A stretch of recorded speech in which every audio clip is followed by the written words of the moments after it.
இறைவன் மிக பெரியவன். எப்படி இருக்கீங்க மாணவிகள்லாம்? எப்படி இருக்கீங்க? மாஷா அல்லாஹ், அல்ஹம்துலில்லாஹ். இல்ல, எனக்கு என்ன பெரிய சந்தோஷம் என்ன அப்படின்னா, ஸ்டூடெண்ட்ஸ் அப்படின்னு சொல்லக்கூடியதுல வந்து சில ஆலிமாக்கள் இருக்கிறாங்க, அண்ட் பெரியவங்க இருக்காங்க. அதுக்கப்புறம் வந்து பெரிய பெரிய ஒரு வயசுல எத்தனை வயசுக்கு மேல அப்படின்றவங்க இருக்காங்க, சின்ன பிள்ளைகளும் இருக்காங்க. அப்படிங்கிறது வந்து எனக்கு இதுல ரொம்ப பெரிய சந்தோஷமான விஷயம். அல்லாஹ் வந்து மார்க்கத்தை கற்றுக்கொள்வதற்கு வயது வரம்பு அப்படிங்கறதே இல்லை. எனக்கு தெரிஞ்ச 60 வயசு பாட்டி வந்து ஹிஃபுல் பண்ணிட்டு இருக்காங்க, குர்ஆனை மனனம் செய்து கொண்டிருக்கிறாங்க. எவ்வளவோ பேர் ரொம்ப ஆசாசையாக அதற்குள்ள நம்ம போகணும், அது சார்ந்த விடயங்களை கற்றுக்கொள்ளணும் அப்படின்லாம் வந்து முயற்சி பண்ணிட்டு இருக்காங்க. அல்ஹம்துலில்லாஹ்.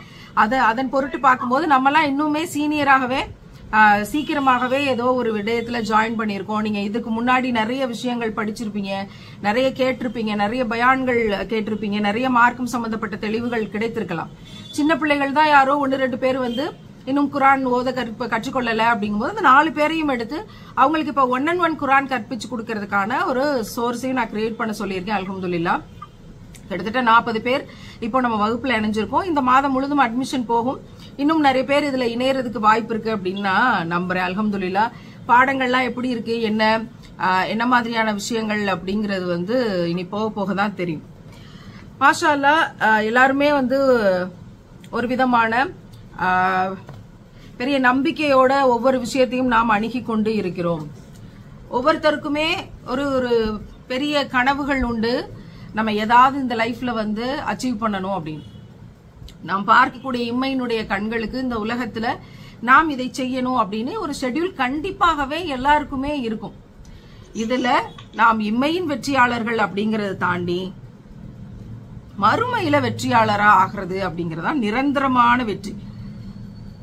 இம்மையில நமக்கு ஒரு டார்கெட் இருக்கு, அந்த டார்கெட்டை நம்ம எப்படி அடையிறதுக்கு கொஞ்சம் கொஞ்சமா முயற்சி பண்ணிக்கிட்டு இருப்போம், கொஞ்சம் கொஞ்சமா வேலை செஞ்சுக்கிட்டு இருப்போம்.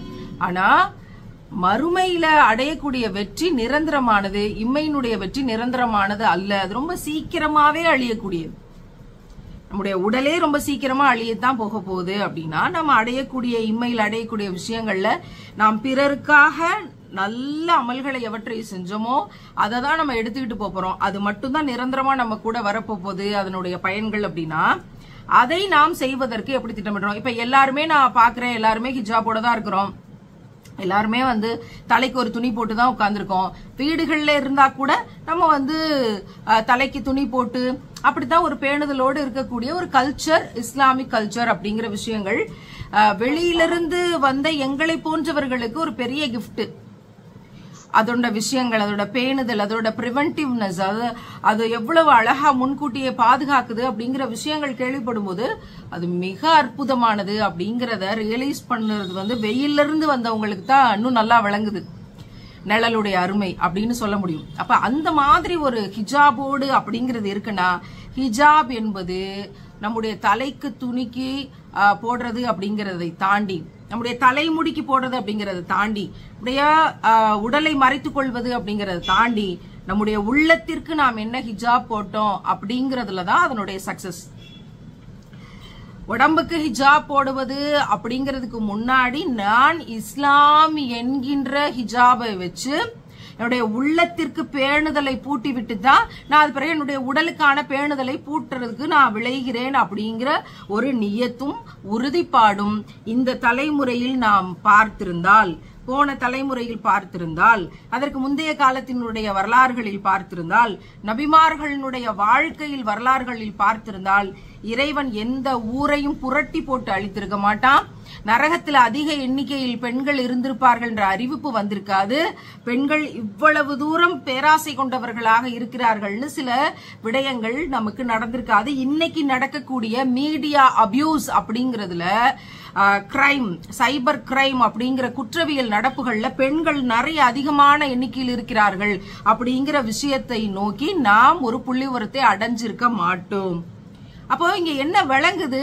நம்ம வந்து ஹிஜாப் போடுறோம், அதை பெர்ஃபெக்டா பண்ணணும்னு நினைக்கிறோம். வெளியில போகும்போது நம்ம நோஸ் பீஸ் பயன்படுத்துறோம். நம்முடைய பாதுகாப்பு நடவடிக்கைகள் எல்லாத்தையும் மேற்கொள்றதுக்கு தயாராக இருக்கிற நாம் உள்ளத்துக்கு ஹிஜாப் போடுறதுங்கிற இடத்துல பல நேரங்கள்ல பல விஷயங்கள்ல பல பல முக்கியமான இதுல வந்து கோட்டை விட்ட விஷயங்களை தான் நம்ம பாக்குறோம். அப்போ உள்ளத்துக்கு ஹிஜாப் அப்படிங்கிற விஷயத்தை இன்னைக்கு நம்ம ஸ்டேட்மெண்டா எடுத்தோம் அப்படின்னா, அந்த உள்ளம் ஹிஜாபோடு இருக்கிற போது வாயில ஒரு கெட்ட வார்த்தை வராது. உள்ளத்துக்கு ஹிஜாப் போட்டு இருக்கும்போது வாயில ஒரு தவறான செய்திகளை பரப்புதல் அப்படிங்கிறது நடந்துராது. உள்ளத்துல ஹிஜாப் இருக்கும்போது வாயில இருந்து சாபங்கள் வராது. உள்ளத்துல ஹிஜாப் இருக்கிற போது நாம் சம்பந்தமே இல்லாத ஒரு விஷயத்தை பற்றி புறம் பேசுவது அப்படிங்கிறது நடக்காது. உள்ளத்துல ஹிஜாப் இருக்கிற போது வாயில கஞ்சத்தனம் என்பது வராது. நான் என்ன செய்ய முடியும், என்கிட்ட என்ன இருக்கு அப்படின்னு இல்லாம, இறைவன் பெருந்தன்மையாக கொடுத்ததை பெருந்தன்மையாக நான் ஏழைகளுக்கு பகிர்ந்து கொடுக்கிறேன் அப்படிங்கிற ஒரு விஷயம் நடக்கும். உள்ளத்துல ஹிஜாப் இருக்கிற போது வாயில கஞ்சத்தனம், கருமித்தனம், என்கிட்ட எதுவும் இல்ல அப்படிங்கிற இல்லாமல் இயலாமை இல்லாமல் அது எந்த அளவுக்கு அள்ளி கொடுக்க முடியும் அப்படிங்கிற விஷயமாக இருக்கும். அப்ப உள்ளத்துல ஹிஜாப் இல்லைன்னா இது எல்லாமே நடக்கும் அப்படிங்கிற விஷயம் வந்து தெளிவா நமக்கு விளங்குது. அப்ப இப்ப நம்ம ஒவ்வொருத்தரும் கிராஸ் செக் பண்ணி பார்க்கணும். சரி, ஹிஜாப் அப்படிங்கறது நம்ம உடலுக்கு நம்ம போட்டிருக்கோம், நம்ம உள்ளத்துக்கு நம்ம போட்டிருக்கோமா? அப்ப ஃபர்ஸ்ட் எப்படி கிராஸ் செக் பண்ணி பாக்குறது? ஃபர்ஸ்ட் திங், நான் பொய் பேசுறேனா இல்லையா? முதல் விஷயம், அது சின்னவங்களா இருந்தாலும் சரி, பெரியவங்களா இருந்தாலும் சரி, நானா இருந்தாலும் சரி, நம்மளோட கோஆர்டினேட்டரா இருந்தாலும் சரி, அத்தனை உஸ்தாதுகளும் எல்லாரும் நம்ம இணைப்புல இருக்க, இப்ப நம்ம எல்லாரும் சேர்ந்து முதல் விஷயத்தை கிராஸ் செக் பண்ணுவோம். இந்த நொடி யோசிச்சு பாருங்க, நம்ம பொய் சொல்றோமா, பொய் சொல்லிட்டு இருக்கிறோமா இல்லை? இது நீங்க யாருக்கும் சொல்ல வேண்டியதில்லை, எனக்கு சொல்ல வேண்டியதில்லை, பக்கத்துல இருக்க யாருக்கும் சொல்ல வேண்டியதில்லை. நீங்களே உங்களோட நோட்ல நீங்க எழுதுங்க, நான் பொய் சொல்கிறேனா இல்லையா அப்படின்னு. நீங்களே உங்களோட நோட்ல நம்பர் 1 அப்படின்னு போட்டு நோட்டீஸ் பண்ணுங்க. நீங்க எழுதுறதுக்குரிய அவகாசத்தை நான் தர்றேன், எழுதுங்க. நான் நம்பர் 1 அப்படின்னு போட்டு, நான் பொய் சொல்கிறேனா இல்லையா. என்னோட உள்ளத்துல ஹிஜாப் இருந்தா, இஸ்லாம் என்கிற ஹிஜாப் நான் என் உள்ளத்துக்கு போட்டிருந்தேன் அப்படின்னா, நிச்சயமாக நான் பொய் சொல்பவர்களில் ஒருவராக இருக்க மாட்டேன். வாய்ப்பே இல்லை. ரசூலுல்லாவுக்கு வந்து 40வது வயசு வரும்போதுதான் அவங்களுக்கு வந்து நபித்துவம் கிடைக்குது. அல்லாஹ்வினுடைய நெருக்கம் கிடைக்கப்பெற்ற பிறகுதான் குர்ஆன் கொஞ்சம் கொஞ்சமாக இறக்கி தரப்படுது. 23 இயர்ஸ் ஆஃப் இஸ்லாமிக் ஜேர்னில ரசூலுல்லா வழியாக நமக்கு திருக்குர்ஆன் என்கிற பொக்கிஷம் இந்த உலகத்துக்கு வெளிச்சமாக இறக்கி தரப்படுது. இருளுக்கான மாற்று திருக்குர்ஆன் மட்டும்தான் இந்த உலகத்துல. உள்ளத்தினுடைய இருளுக்கு மாற்று திருக்குர்ஆன் மட்டும்தான் இந்த உலகத்துல. அப்ப அந்த உள்ளத்தினுடைய இருளுக்கு பேசிக்கான ரீசன் என்ன தெரியுமா? பொய் சொல்றது. ரசூலுல்லாக்கு 40 வயசுல நபித்துவம் கிடைக்கிற அந்த காலகட்டம் வரைக்கும் அவங்க என்ன தெரியுமா பேர் வாங்கியிருந்தாங்க? முஹம்மது அப்படிங்கிற பேரை வந்து எல்லாருக்கும் தெரிஞ்சிருந்தது. அதே அளவுக்கு முஹம்மது அப்படிங்கிற பேர் தெரிஞ்ச அந்த சமூகத்துல வாய்மையாளர் அப்படிங்கிற பேர் தெரிஞ்சிருந்தது. அவங்க வந்து நபித்துவத்தை சொல்லும் போது, ஏக இறைவன் ஒருவனே, நான் வந்து அல்லாஹ்வினுடைய தூதர் அப்படின்னு சொல்லும் போது ஒரு குறிப்பிட்ட மக்கள் ஏற்றுக்கொண்டாங்க. ஏற்றுக்கொண்டதுக்கு காரணம் என்ன சொன்னாங்க தெரியுமா? இந்த நபர் இது வரைக்கும் பொய்யே சொன்னதில்லை, நாங்க கண் கூட பாத்திருக்கோம், இத்தனை வருஷமா பாத்திருக்கோம், இந்த நபர் எதுக்குமே பொய் சொன்னதில்லை. அப்ப இவர் வந்து இந்த விஷயத்திலையும் உண்மைதான் சொல்லுவாரு, பொய் சொல்ல மாட்டாரு, அதனால இவர் சொல்றத நம்ம வந்து ஏற்றுக்கொள்ளலாம்ப்பா அப்படின்னு சொல்லி ஒரு கூட்டம் முதலாக இஸ்லாத்தை ஏற்றுக்கொண்டது. அப்படிங்கிறதுக்கு பேசிக் ரீசன் என்ன அப்படின்னா, அவர் பொய்யே சொன்னதில்லை. எப்போ? நபித்துவத்தை அடைகிற அந்த 40 வயசுல. இனிமேதான் குரானை இறக்கி தரப்பட போகுது, இனிமேதான் குர்ஆனுடைய சட்டங்கள் வரப்போகுது, இனிமேதான் ஷரியத்தை வந்து இயற்றப்பட போகுது, இனிமேதான் இஸ்லாமிய சட்டங்கள் உருவாக போகுது. ஆனால் அது வரைக்கும் அவர் பொய் சொன்னதில்லை, வாய்மையாளர். அப்ப நாம் மனித வளத்தை மேம்படுத்தணும் அப்படின்னு பேசிக்கொண்டிருக்கிற இந்த தருணத்துல ஃபர்ஸ்ட் கிராஸ் செக் பண்ணி பார்க்க வேண்டியது, நான் பொய் சொல்றேனா இல்லையா. நீங்க யோசிச்சு பாருங்க, யார் யாரெல்லாம் உங்க வீட்டுல இருக்காங்க, யார் யாரெல்லாம் உங்க ஃப்ரெண்ட்ஸ் இருக்காங்க, யார் யாரெல்லாம் உங்க சமூகத்துல இருக்காங்க, யார் யாரெல்லாம் உங்க கூட இருக்கிறாங்க, யார் யார் கூட எல்லாம் நம்ம பேசுறோம்.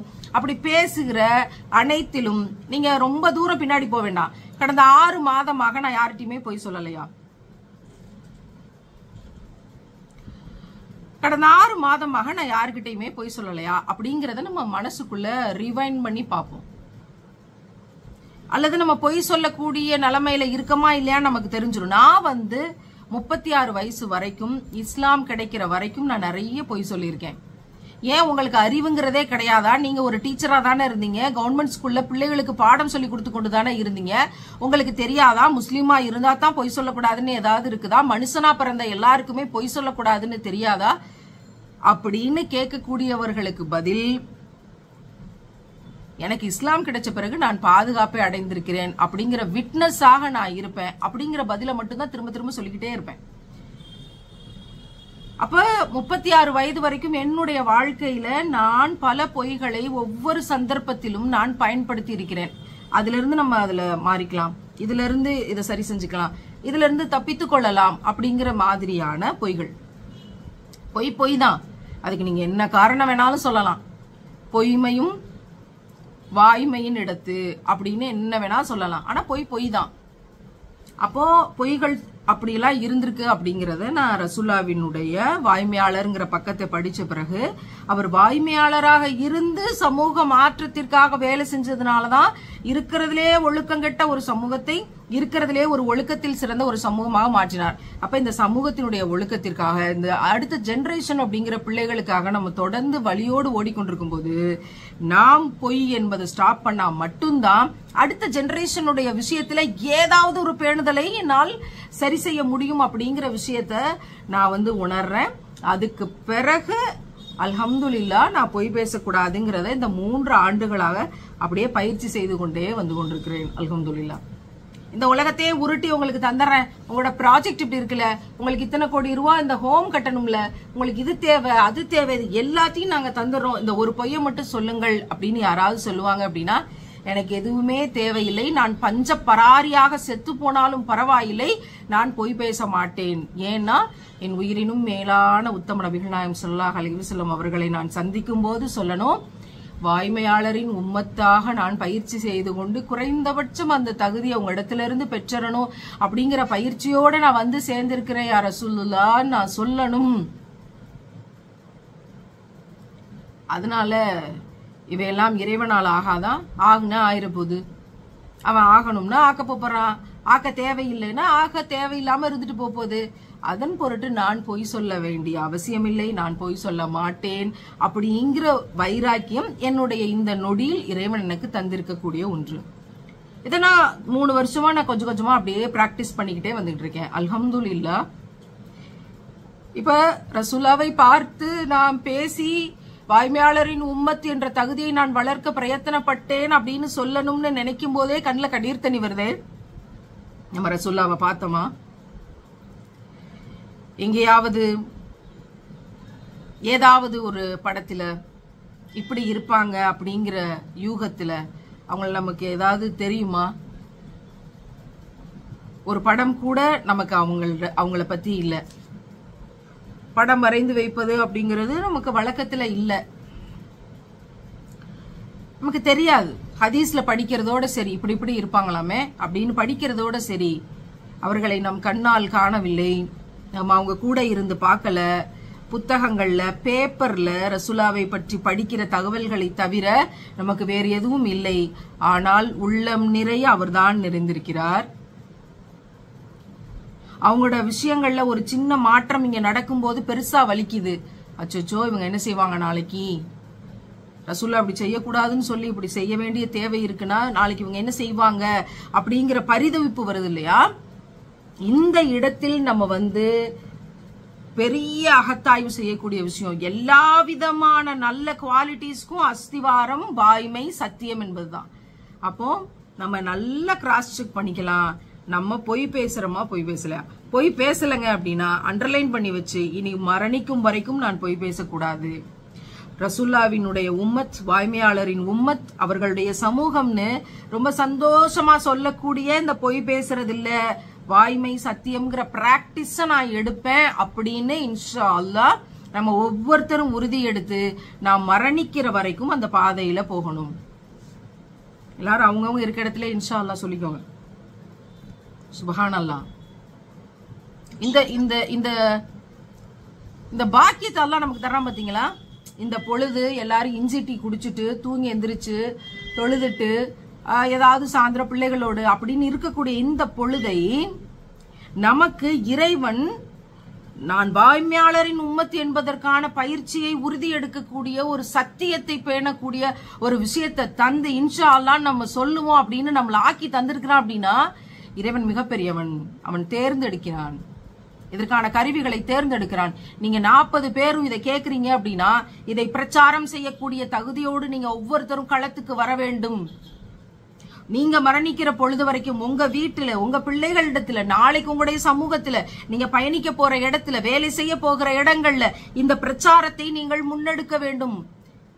பொய் பேசக்கூடாது, வாய்மையாளரின் உம்மத்துக்கள் நாம் அப்படிங்கிற இந்த பரப்புரையை நீங்கள் முன்னெடுக்க வேண்டும். அது முஸ்லிம்ஸா இருக்கட்டும், நான் முஸ்லிம்ஸா இருக்கட்டும், நம்ம வாழ்ந்து பேசினா மட்டும்தான் அது வேல்யூபிள், ஏதாவது ஒரு மாற்றத்தை விளைவிக்கும்.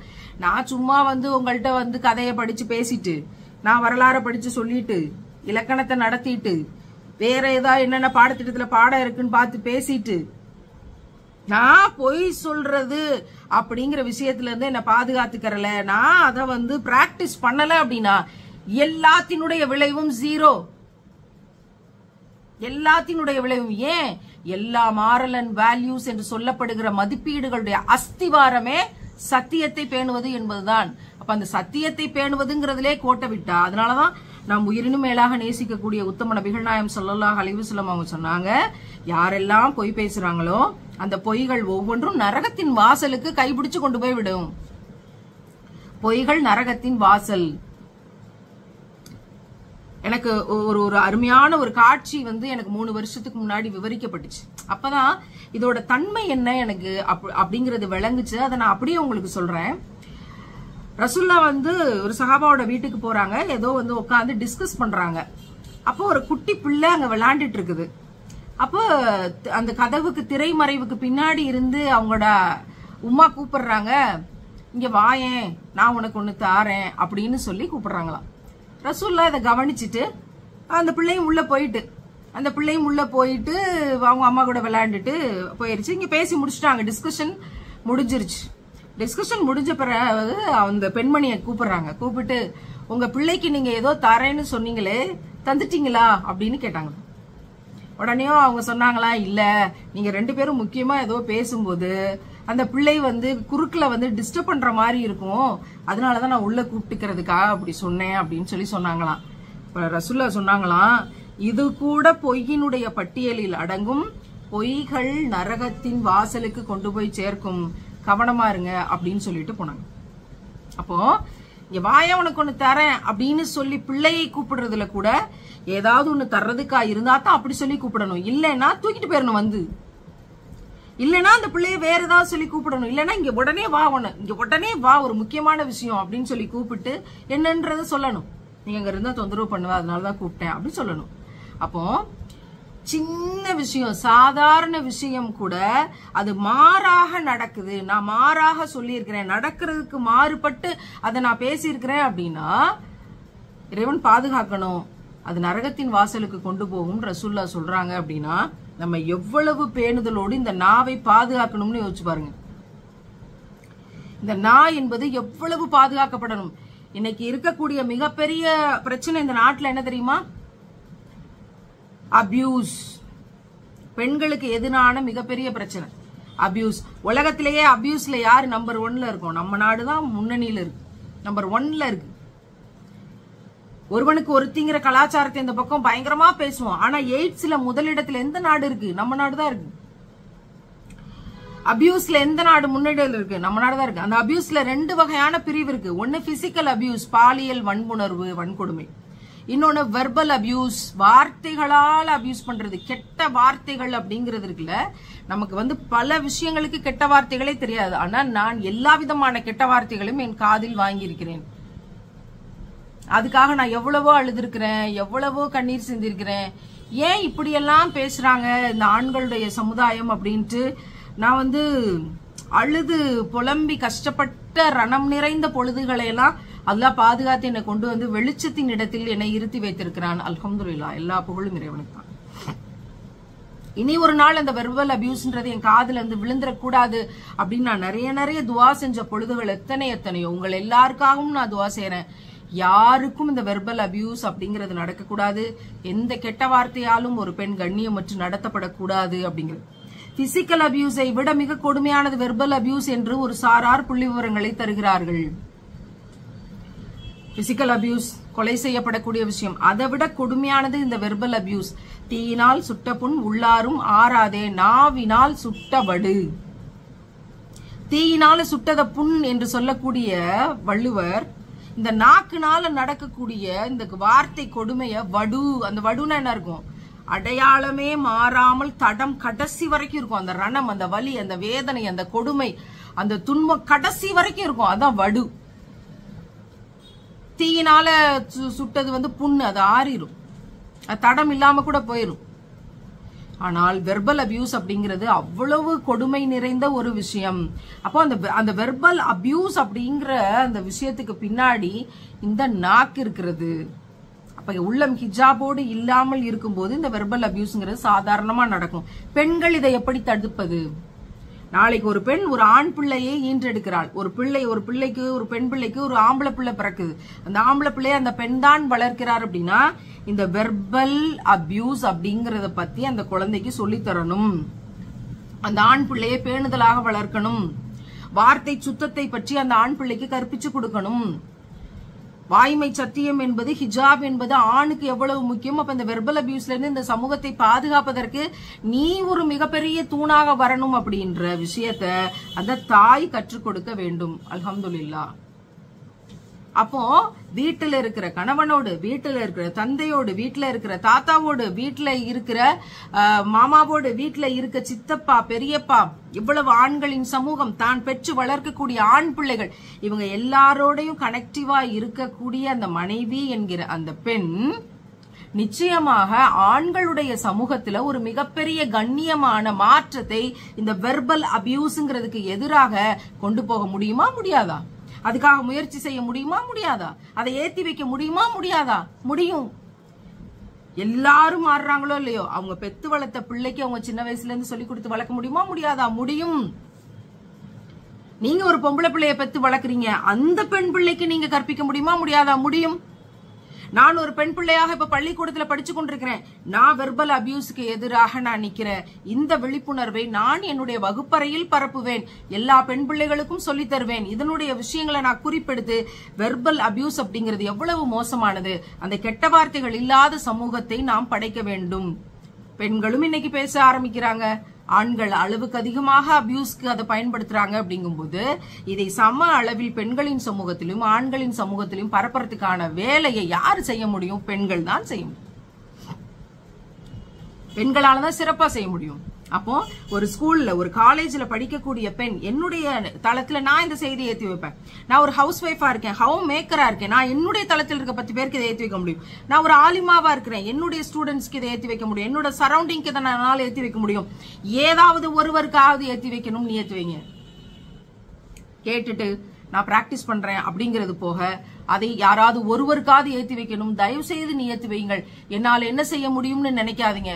2 கையேந்தி வல்ல ரஹ்மான்ட்ட கேளுங்க, யா அல்லாஹ், யாராவது ஒருவருக்காவது இதை நான் ஏற்றி வைக்கணும், யாராவது ஒருவராவது இதுல மாற்றமடையணும், யாராவது ஒருவராவது இது தூய்மை அடைந்து விடணும், யாராவது ஒருத்தரின் செவிகளாவது இந்த வெர்பல் அபியூஸ்ல இருந்து பாதுகாக்க என்னை நீ கருவியாக்குன்னு கேளுங்க. நிச்சயமாக அல்லாஹ் உங்களை கருவியாக ஆக்குவான். அவன் தேடிக்கொண்டு தேர்ந்தெடுக்கிறான், கருவிகளை தேர்ந்தெடுக்கிறான்.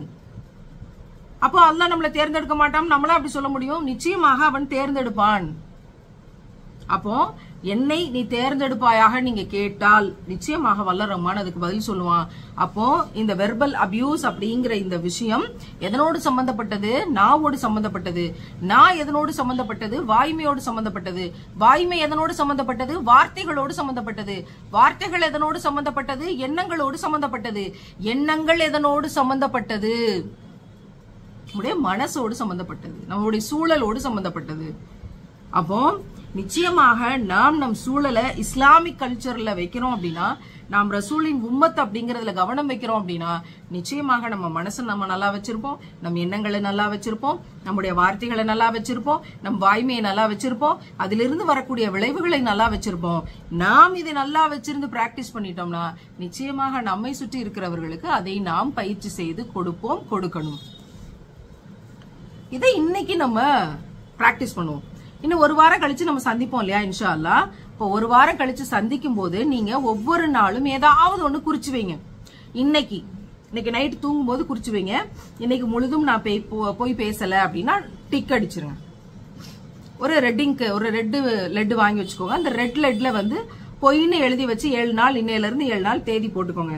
தேதி போட்டுட்டு ஒவ்வொரு நாளும் இன்னைக்கு ஃபுல்லா நான் போய் பேசல அப்படின்னா டிக் அடிங்க, ரெட்ல டிக் அடிங்க. இல்ல ஏதோ ஒரு பொய் பேசியிருக்கேன் அப்படின்னா ஒரு பொய்க்கு ஒரு இன்ட்டு, 2 பொய்க்கு 2 இன்ட்டு அப்படின்னு இன்ட்டு போட்டு வைங்க. ஒவ்வொரு நாள் நைட்டு தூங்குறதுக்கு முன்னாடி பொய் அப்படிங்கிற இந்த அட்டவணையில எல்லாமே சிவப்பு டிக்குகளாக இருக்கிறதுக்கு நான் துவா செய்யறேன். ஒவ்வொரு நாளும் இது ஒரு சின்ன பயிற்சியாக நம்ம செஞ்சு பார்ப்போம். நம்முடைய வாழ்க்கையில சொர்க்கத்தை அடைவதற்கான, சொர்க்க வாசலை அடைவதற்கான ஆகப்பெரிய டெக்னிக் பொய்யிலிருந்து விடுபடுவது, ஆகப்பெரிய சத்தியம் வாய்மையாளராக இருப்பது, ஆகப்பெரிய வரம் வாய்மையாளரின் உம்மத்துகளாக இருப்பது. அதுக்கு நீங்க இந்த வாரம் இதை நீங்க பிராக்டிஸ் பண்ணுங்க. ஒரு டேப்லெட் காலம் போடுங்க, பொய்யின் போடுங்க, இந்த தேதியிலிருந்து இந்த தேதி வரைக்கும் போடுங்க. அடுத்த வாரம் நாம் சந்திக்கும் போது, அடுத்த வார சனிக்கிழமை இன்ஷா அல்லாஹ் நாம் சந்திப்போம் அப்படின்னா, அடுத்த வார சனிக்கிழமை என்னமா எல்லாரும் காட்டுங்க அப்படின்னா நீங்க அங்க இருந்து உங்க வீடியோல காட்டுங்க. எல்லாரோட டிக்கும் ரெட் கலர் டிக்கா இருக்குன்னு அதுவா செய்யறேன். ஒருவேளை நீங்கள் பொய் சொல்லி இருந்தால் ப்ளூ இன்ட்டு போட்டு வைங்க. வல்ல ரஹ்மான் அதை சரி செய்வான். அந்த இடத்துல நம்ம உண்மையை பேசணும், அந்த இடத்துல நம்ம சத்தியத்தை பேசணும். அதுலயும் பொய் சொல்லி ஒரு ரெட் டிக்கை வந்து நம்ம போட்டு வச்சிடக்கூடாது. அந்த ஆபத்துல இருந்து நாம் பாதுகாக்கப்படணும். So just try a trial for being a good human அப்படின்னு சொல்லலாம். ஒரு ட்ரையலை நம்ம எடுப்போம். நம்ம வந்து சிறந்த மனித வளத்தோடு இருக்கிறோமா அப்படிங்கிறதுக்கான ஃபர்ஸ்ட் குவாலிட்டியை நம்மளே வந்து கிராஸ் செக் பண்ணி பார்க்கக்கூடிய ஒரு பிராக்டிஸை எடுக்கலாம். அடுத்த வாரம் சனிக்கிழமை இதுல நம்ம எத்தனை % நம்ம வெற்றியாளராக இருக்கோம், 100 out of 100 எத்தனை பேர் வாங்குறோம் அப்படிங்கறத நம்ம எல்லாருமே ஷேர் பண்ணலாம். அதுல முன்ன பின்ன இருந்தாலும் அல்லாஹ் பாதுகாப்பான் அப்படின்னு நம்ம நம்புவோம். இதை ஒரு தொடர் பயிற்சியாக எடுப்போம். உங்களால் முடிந்தால் உங்களோட இருக்கிறவங்களுக்கும் இதை ஏத்தி வச்சு அவங்களுக்கும் ஒரு டேப்லெட் காலம் போட்டு அவங்களையும் அதை பயிற்சி செய்ய வச்சீங்கன்னா கூடுதல் நன்மை. அப்போ இந்த விஷயங்களுக்கெல்லாம் ஏதாவது வந்து செலவு செய்ய வேண்டி இருக்குதா? இந்த டேப்லெட் காலம் போடுறதுக்கு, நம்ம வந்து உண்மையை பேசுறதுக்கு, இதுக்கு எதுக்காவது நம்ம செலவு செய்ய வேண்டி இருக்குதா? நம்முடைய உள்ளம் என்ன ஃபீல் பண்ணுதோ அதை வாய் பேச போகுது. சோ வந்து இதுக்காக ஒரு 1 கோடி ரூபாய் செலவு பண்ணி தாங்க இதெல்லாம் செய்ய முடியும் அப்படின்னு ஏதாவது இருக்குதா? வாழக்கூடிய வழிமுறையை, சொர்க்கத்துக்கான நேர்வழியை எந்த செலவுமே இல்லாம உள்ளத்தோடு சம்பந்தப்படுத்தி இறைவன் வைத்திருக்கிறான். அந்த உள்ளத்தை பக்குவப்படுத்துவது, உள்ளத்தை தயார்படுத்துவது அப்படிங்கிற விஷயம் கொஞ்சம் கஷ்டம்தான். ஆனா அல்லாஹ் ரசூலை நினைக்கும் போது, நம்ம ஜன்னத்துல் ஃபிர்தௌஸை அடையணும்னு நினைக்கும் போது அந்த கஷ்டம் எதுவுமே கஷ்டமா இருக்காது. அது அல்லாஹ் வந்து லேசாக்கி தருவதை நிச்சயமாக நம்மளால ரியலைஸ் பண்ண முடியும். அதனால ஒவ்வொரு வாரமும் ஏதோ சில பாடங்கள் உங்களை கடந்து வந்து கொண்டே இருக்கும். துவாக்களை கடந்து வருவீங்க, ரசூலாவோட வரலாற்றை கடந்து வருவீங்க, இப்னு கசீர் தப்சீரை கடந்து வருவீங்க. சில இலக்கணங்கள் புரியலாம், சில இலக்கணங்கள் புரியாமலும் போகலாம். அதை கடந்து வருவீங்க. இவற்றையெல்லாம் கடந்து வரும்போது ஒவ்வொரு வாரமும் சனிக்கிழமைக்காக காத்திருங்கள். சனிக்கிழமை அப்படிங்கிறது நம் வெள்ளியை கடந்து வந்த பொழுதாக இருக்கும். வெள்ளிக்கிழமை ஜும்மா நாள் நம்ம நிச்சயமாக நிறைய நற்காரியங்களை செஞ்சுட்டு நம்ம கடந்து வந்திருப்போம். குறிப்பா எங்களுடைய பசியாற்றுவோம் திட்டத்தினுடைய உணவு கொடுக்கக்கூடிய ப்ராஜெக்ட்ஸ் ஒவ்வொரு வெள்ளிக்கிழமையும் நியத்து வச்சு கொண்டு போயிட்டு இருக்கோம். மேபி இன்ஷா அல்லாஹ் வருங்காலத்துல இந்த வகுப்பு கூட வெள்ளிக்கிழமைக்கு மாற்றப்படலாம். சோ வாரம் ஒரு நாள் நம்முடைய சந்திப்புக்காக நீங்க காத்திருங்க. அந்த வாரம் ஒரு நாளினுடைய சந்திப்புல நாம் பகிரக்கூடிய இந்த செய்திகள் நிச்சயமாக நாம் ரசூலின் உம்மத்துக்கள் அப்படின்னு பெருமையாக சந்தோஷமாக, பெருமையாகன்னு சொல்றது ரசூலின் உம்மத்துக்கள் அப்படிங்கிற சந்தோஷத்தின் அடையாளம் தான். மற்றபடி இறைவன் தடுக்க சொன்ன பெருமை ஒரு காலமும் நம்ம தலைக்கு வந்துடாம நம்ம பாதுகாத்துக்கிறோம். ரொம்ப சந்தோஷமா இந்த நாளுக்காக காத்திருப்போம். செய்திகளை ஷேர் பண்ணுவோம். ஒவ்வொரு வாரமும் ஒரு பிராக்டிஸ் பண்ணுவோம். அதை இந்த வாரம் நம்ம தொடங்கி இருக்கிறோம். ஒவ்வொரு வாரமும் பிராக்டிஸ் பண்ணி 100க்கு எவ்வளவு மார்க் வாங்குறோம் நமக்கு நம்மளே அகத்தாய்வு செஞ்சு பார்ப்போம். அல்லாஹ் ஒரு ரெக்கார்ட் நோட்டை எடுத்து வச்சு நம்மளுக்கு காட்டுறதுக்கு முன்னாடி நம்மளே ஒரு ரெக்கார்ட் நோட்டை நம்மளுக்காக தயாரிப்போம் அப்படிங்கிற ஒரு ஆசை வந்துருச்சு அப்படின்னா அல்லாஹ் ரெக்கார்ட் நோட்டை திறந்தே காட்டாம, ரெக்கார்ட் நோட்டுக்கே அவசியம் இல்லாம நீங்க எல்லாம் வந்து நன்மைக்கு முந்திக் கொண்டவர்கள்ன்ற பட்டியல்ல வச்சாலும் வைக்கலாம். அப்படி ஒரு பெரும் பாக்கியம் கிடைப்பதற்கு நம்ம ஆசைப்பட்டவங்களா இருப்போம். அதுக்காக தொடர்ந்து பிராக்டிஸ் பண்ணுவோம். அல்ஹம்துலில்லாஹ் உங்களை சுற்றி இருக்கிறவர்களுக்கும் இதை நீங்க ஏத்தி வைங்க அப்படிங்கறதா நான் மறுபடியும் உங்களுக்கு சொல்லக்கூடிய விஷயங்களாக இருக்குது. யாராவது ஒருத்தருக்காவது நமக்கு தெரிஞ்ச நல்ல விஷயங்களை ஏத்தி வைக்கக்கூடியவர்களாக நம்ம இருந்தால் நிச்சயமாக அல்லாஹ் நமக்கான எல்லா நலவுகளையும் ஏற்றி வைப்பான் அப்படிங்கிற பெரிய சந்தோஷமான விஷயங்களோட என்னுடைய வகுப்பை இந்த மட்டும் நான் நிறைவு செய்றேன். இனி மிச்சம் இருக்கக்கூடிய பகுதியில ஒரு சின்ன டிஸ்கஷனோட நம்மளோட உஸ்தாத் பஷீர் அவங்க நிறைவு செய்வாங்க. உங்களை எல்லாம் இந்த தளத்துல சந்திச்சதுலயும் செய்தி பகிர்ந்ததுலயும் வல்ல ரஹ்மானிக்கே எல்லா புகழும். உங்களுக்காக எல்லாருக்காகவும் நான் நிறைய துவா செய்யறேன். நிம்மதியா சிறப்பா உங்கள் லட்சியத்தை அடைஞ்சு நல்லபடியா சந்தோஷமா அல்லாஹ்வோட பணிகளை செய்யறதுக்குரிய பாக்கியத்தை இறைவன் தரட்டும். நிறைய பரக்கத்து உங்களுக்கு தரட்டும். நல்ல பாதுகாப்பை உங்களுக்கு தரட்டும். உங்களுக்கும் உங்க குடும்பத்துல இருக்க எல்லாருக்கும் இறைவன் நேரடி உதவியை தரட்டும். அதுக்காக அல்லாஹ்வோட அசிஸ்டண்டா ரசூலுல்லாஹோட அசிஸ்டண்டா நம்மளே செஞ்சு கொள்ள வேண்டிய விஷயம், நாம் ரசூலின் பரப்புரையை மேற்கொள்பவர்களாக இருக்கணும் அப்படிங்கறதா. அந்த வைராக்கியத்தோடு மீண்டும் சந்திப்போம் இன்ஷா அல்லாஹ். அஸ்ஸலாமு அலைக்கும் வரஹ்மத்துல்லாஹி வபரகாத்துஹு.